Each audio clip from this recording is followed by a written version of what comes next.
Boa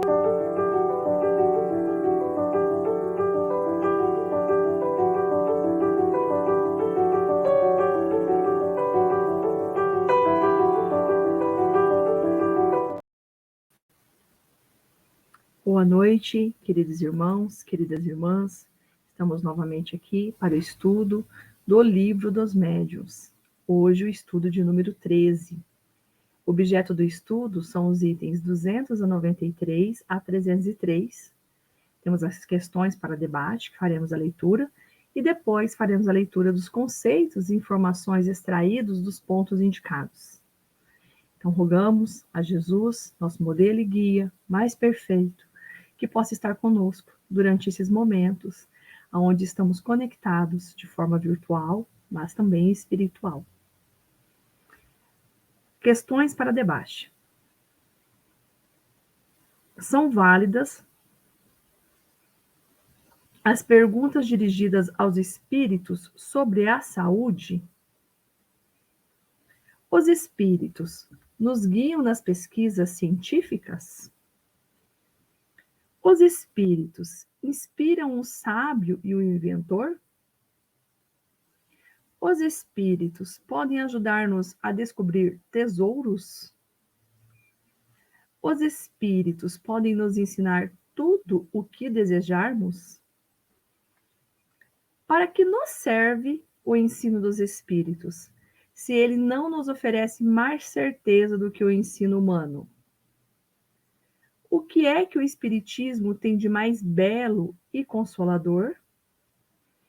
Por que a reencarnação não era, a tempo de Kardec, ensinada por todos os espíritos comunicantes? Quais as causas das contradições que se apresentam nas comunicações espíritas? E qual a finalidade das comunicações dos espíritos? Estas são as questões para debate. E faremos agora a leitura dos conceitos e informações extraídos desses pontos indicados. Então, nós temos que as celebridades terrenas não são infalíveis e alimentam, às vezes, ideias sistemáticas que nem sempre são justas, das quais a morte não as liberta imediatamente.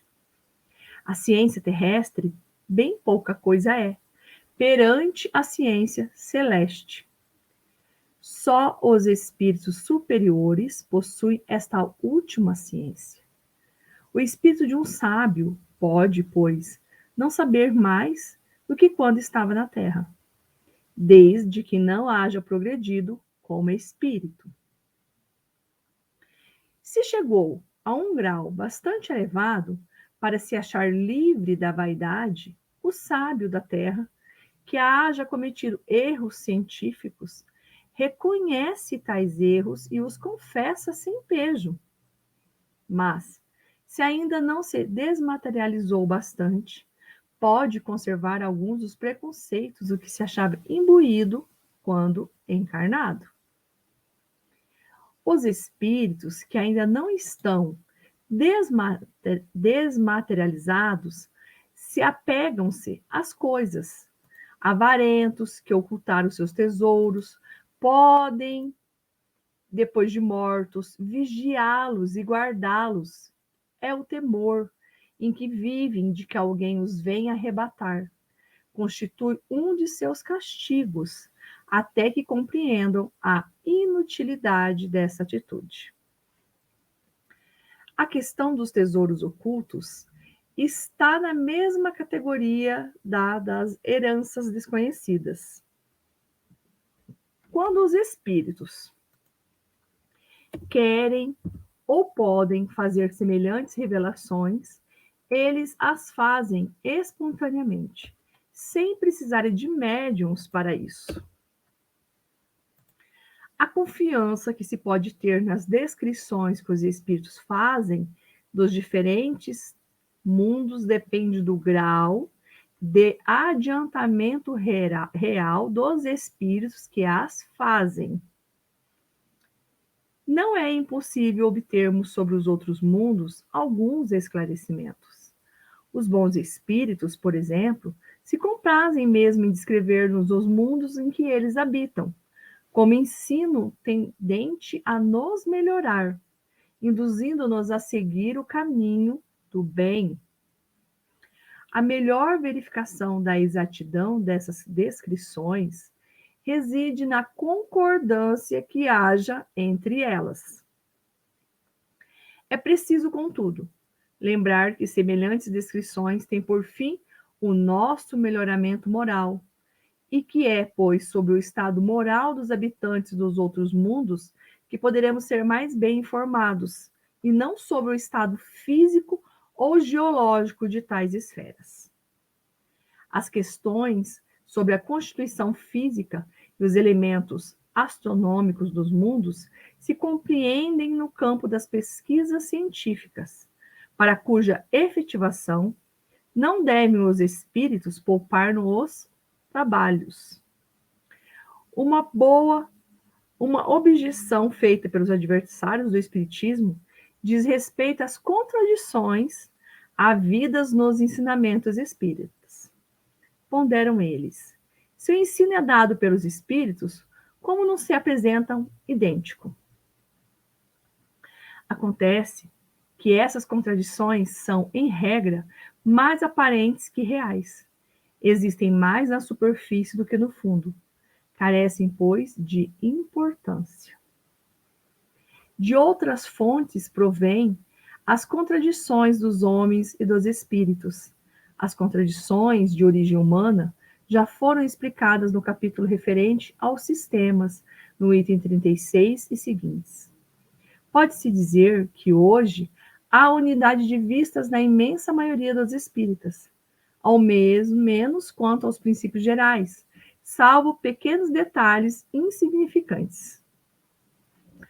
Para se compreender a causa das contradições de origem espírita, é preciso estar-se identificado com a natureza do mundo invisível. Parece estranho, à primeira vista, que os espíritos não pensem todos da mesma maneira. Mas isso não pode surpreender a quem quer que seja, que se haja compenetrado de que infinitos são os degraus que eles têm de percorrer antes de chegarem ao alto da escada. Nem todos os espíritos já chegaram à perfeição. Ora, podendo manifestar-se espíritos de todas as categorias, é evidente que suas comunicações trarão o cunho da ignorância ou do saber que lhes seja peculiar. Há entre os espíritos, como se dá entre os homens, falsos sábios, semi-sábios, orgulhosos, presunçosos e sistemáticos. Assim, as contradições de origem espírita não derivam de outra causa, senão da diversidade quanto à inteligência, aos conhecimentos, ao juízo e à moralidade dos espíritos. Quando em dois diferentes centros as opiniões e as ideias diferem, as respostas dadas pelos espíritos podem chegar-lhes desfiguradas, por se acharem referidos centros sob a influência de diferentes colunas de espíritos. Então, não é a resposta que é contraditória, mas a maneira por que é dada. Os espíritos realmente superiores jamais se contradizem e a linguagem de que usa é sempre a mesma, com as mesmas pessoas.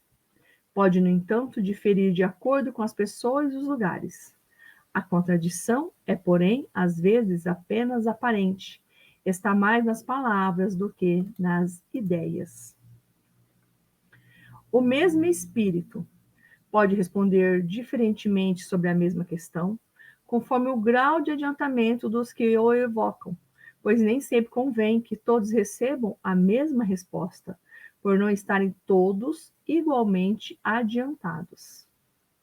Se alguém tem uma convicção bem firmada sobre uma doutrina, ainda que falsa, necessária é-lhe tiremos essa convicção, mas pouco a pouco.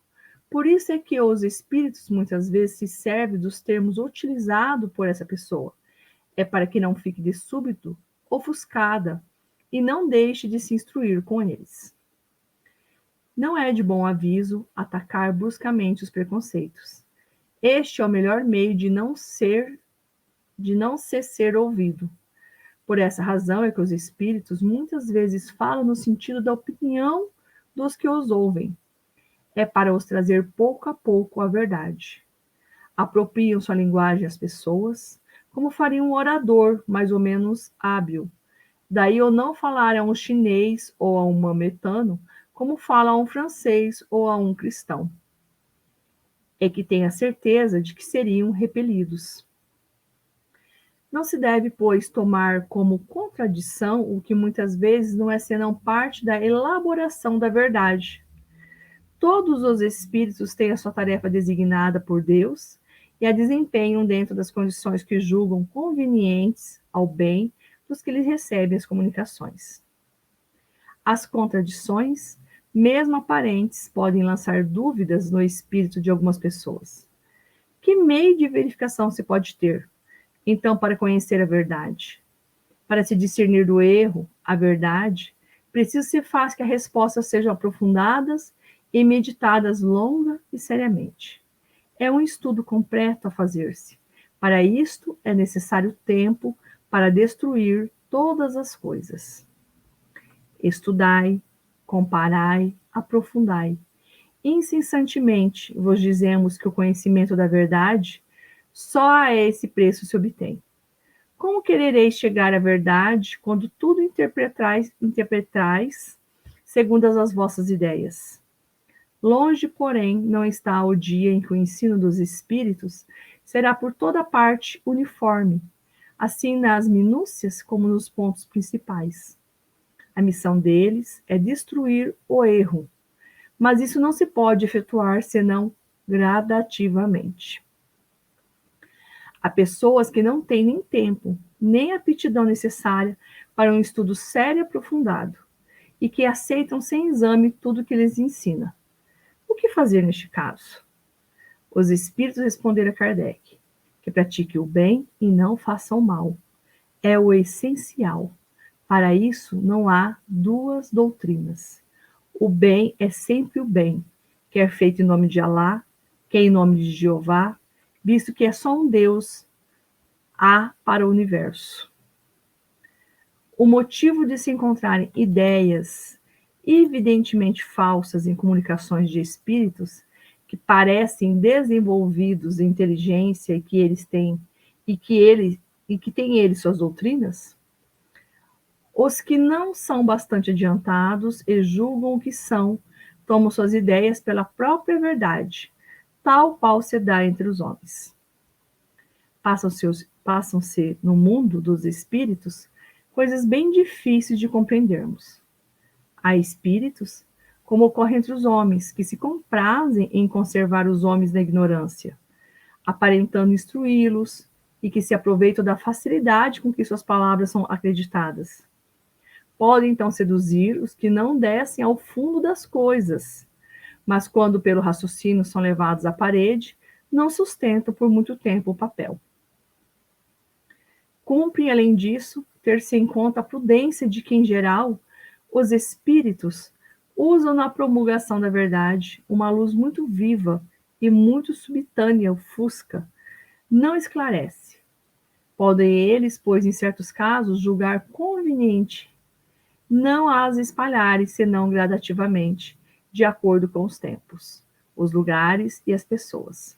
Moisés não ensinou tudo o que o Cristo ensinou, e o próprio Cristo muitas coisas disse, cuja inteligência ficou reservada às gerações futuras. Os homens admiram-se de que o princípio da reencarnação não tenha sido ensinado em alguns países. Lembremos-nos, porém, de que num país onde o preconceito da cor impera soberanamente, onde a escravidão criou raízes nos costumes, o espiritismo teria sido repelido apenas por proclamar a reencarnação. Pois que monstruosa pareceria ao que é senhor a ideia de vir a ser escravo.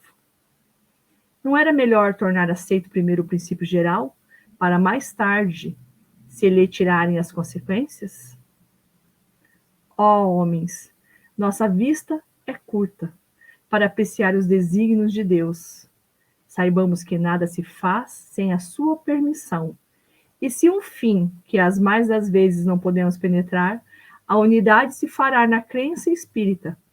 Ficamos certos de que assim será, que as dissidências, já menos profundas, se apagarão pouco a pouco, à medida que os homens se esclarecem, e que acabarão por desaparecer completamente. Essa é a vontade de Deus, contra a qual não pode prevalecer o erro. As doutrinas errôneas, ensinadas por certos espíritos, não podem retardar o progresso da verdadeira ciência. Os espíritos responderam a Kardec: desejais tudo obter sem trabalho. Sabei, pois, que não há campo onde não cresçam as ervas más, cuja extirpação cabe ao lavrador. Essas doutrinas errôneas são uma consequência da inferioridade do vosso mundo. Se os homens fossem perfeitos, só aceitariam o que é verdadeiro. Os erros são como as pedras falsas, que só um olhar experiente pode distinguir. Precisais, portanto, de um aprendizado para distinguirdes o verdadeiro do falso. Pois bem, as falsas doutrinas têm a utilidade de vos exercitardes em fazerdes a distinção entre o erro e a verdade. Os que adotam o erro não estão bastante adiantados para compreender a verdade. Nenhuma nuvem obscurece a luz mais pura. O diamante sem mácula é o que tem mais valor. Julguemos, pois, os espíritos pela pureza de seus ensinos. A unidade se fará ao lado onde ao bem jamais se haja misturado o mal. Desse lado é que os homens se ligarão, pela força mesma das coisas. Porquanto considerarão que aí está a verdade.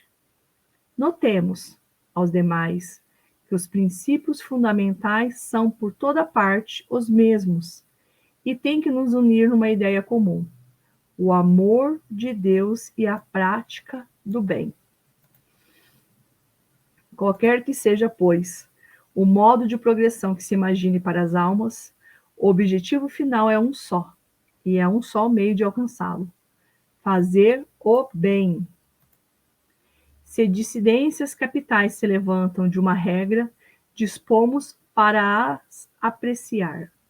A melhor doutrina é a que satisfaz ao coração e à razão, e a que mais elementos encerra para levar os homens ao bem. E é essa que prevalecerá, conforme assevera expressamente o Espírito de verdade. Queridos irmãos, queridas irmãs, agradeço a companhia de todos e seguimos para o nosso estudo. Com Jesus sempre em nosso caminho.